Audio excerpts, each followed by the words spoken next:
Here we are then, day 3 on my beautiful, beautiful Harley. It's got to be said, she's really growing on me. I mean, look at it, that's just spectacular. It is, as I say, it's just a change of mindset from me, having been a bike racer and always going for speed and bikes to push to the limit. It's so nice to get on a bike like this that is just designed to kind of cruise along, be cool, relax on, and still have that kind of raw, easy rider style image. I mean, look at it, it is, as I say, pretty much close to a chopper with those handlebars, the way it's been set up with the front forks and the back. It looks beautiful, it's comfy to ride.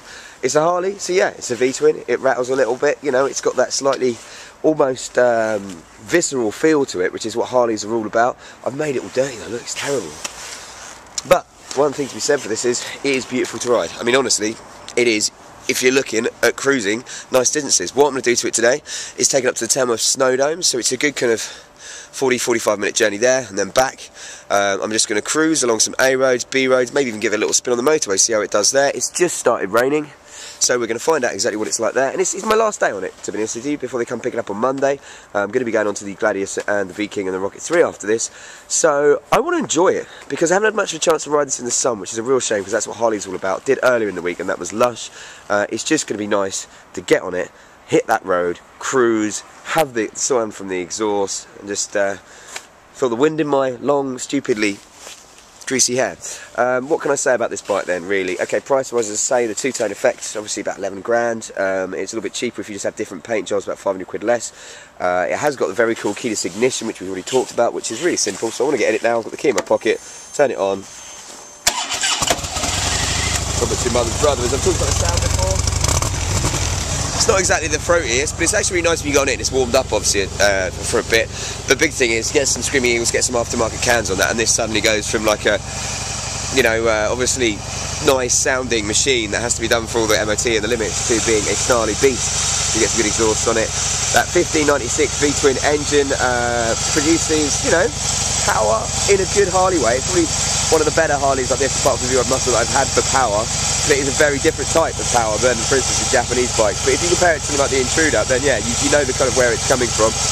But it's not, you know, designed to be ridden on the track. It's not designed to be ridden hard. It is designed to just be cruising around, provide you with that kind of nice power through the range.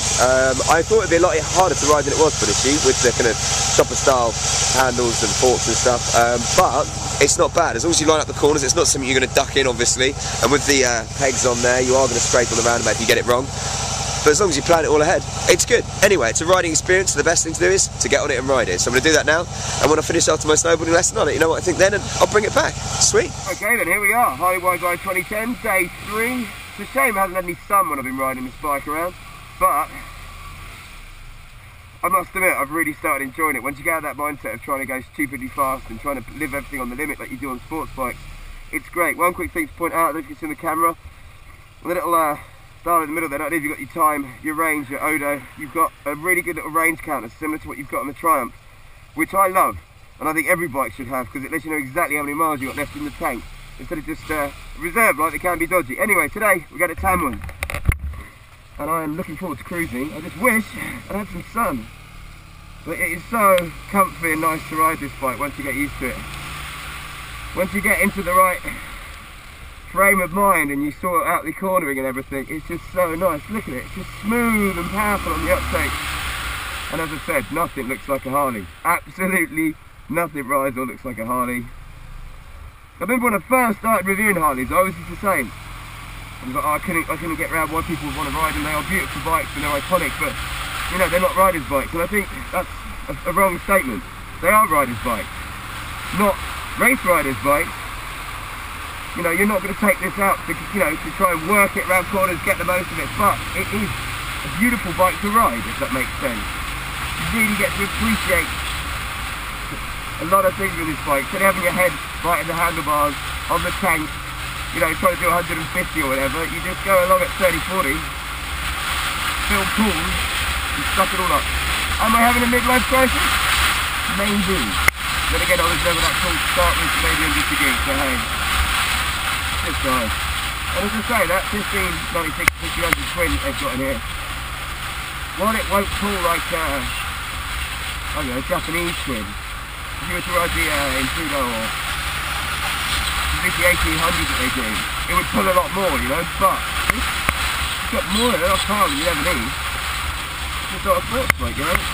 G'day, here we are then. I've just finished my snowboarding lesson for the day, and I was doing some big kickers, landed about 80% of them for once, not the other way around, crashing loads. In fact, I'm going to be on grabs next week, but enough of the mighty Tamworth Snow Dome. Time to get back on the Harley. As you can see, it is flinging. It's absolutely chucking it down, hence why I'm videoing a little bit undercover here, because I'm going to get my camera soaked. So this will be interesting. Got me all weather rucket gear on, loved it on the way down. It was such a beautiful bike to come in and cruise on. It made really, really good time. It was good at speed. I did do a lot of talking on the camera, so hopefully you'll get a lot of that through, but I'm really falling in love with this bike, and it's great to just get on and cruise. Unfortunately to say, weather's not great, but as it's a bit of a lull up, I'm going to get back on the bike, and I'll see you in a bit. Well, I've just been thinking about this as a bike to buy. Obviously in this price range, on 11 grand, you've got things like the Rocket 3, the R1, so many different types of bikes, Ducati Monster 1100, and it all just comes down to what you like. This is an amazing machine.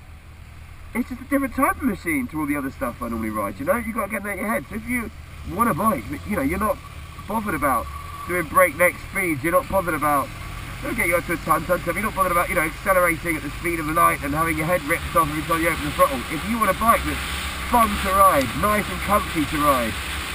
Look at her, man. So beautiful.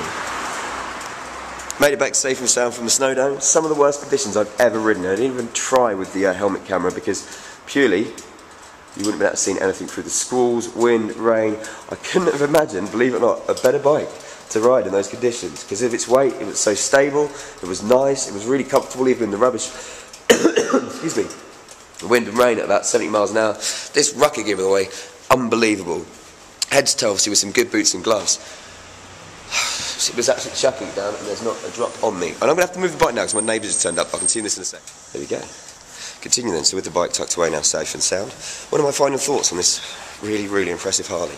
Well, obviously, as always, sometimes it takes you the right mindset to change different bikes, and you start to realise what the bikes are made for.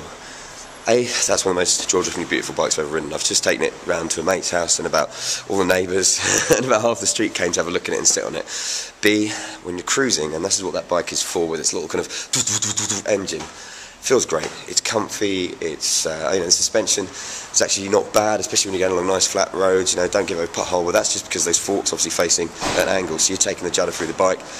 And it's just, you know, the power's there. It's a 1596. It doesn't kind of come on in a maelstrom. It's just a nice cruising power, and that's what it's there for. You know, it's not supposed to be something you're going to rag other people off the road with. It's something that you just turn up in style with. I'm loving it, to be honest with you. I'm actually quite upset I'm not going to be able to ride it because now the sun's going to come out. I can't think of anything better. I might sneak out on it before it goes back on Tuesday.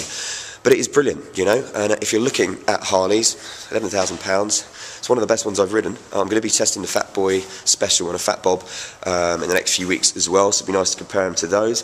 As I say, I do feel while the Japanese cruisers might be a little bit cheaper, might be a little bit more kind of cheaper to maintain and everything, there's nothing like a Harley. If you want that style of bike, it's brilliant. The only thing I would say that obviously to bear in mind is, if you're test riding a Harley, test ride a Triumph Thunderbird as well, because they're amazing bikes, and they do offer that kind of ridiculous amount of power and a little bit extra, a bit more sports bike handling. But this is a brilliant machine, man. I've really, really enjoyed riding it. It's a complete change of pace from what I've been doing recently.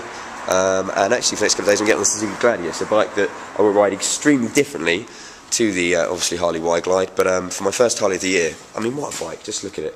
What a machine. It's not bad. I feel really bad because it's actually covered in mud and rain and everything now. But hey, at least it's been ridden, and I have given it a good ride, and it's been a brilliant few days on it. I've really enjoyed it. And as I say, when you're looking at something for cruising around on, and being stylish and turning up in style and with a lot of interest, and something that you'll enjoy riding that will generally put a smile on your face and is brilliant at just doing those nice long leisurely cruises, can't really beat your Harley. So until next time, my friends, I'm on the Gladius, I believe, tomorrow. Ride safe.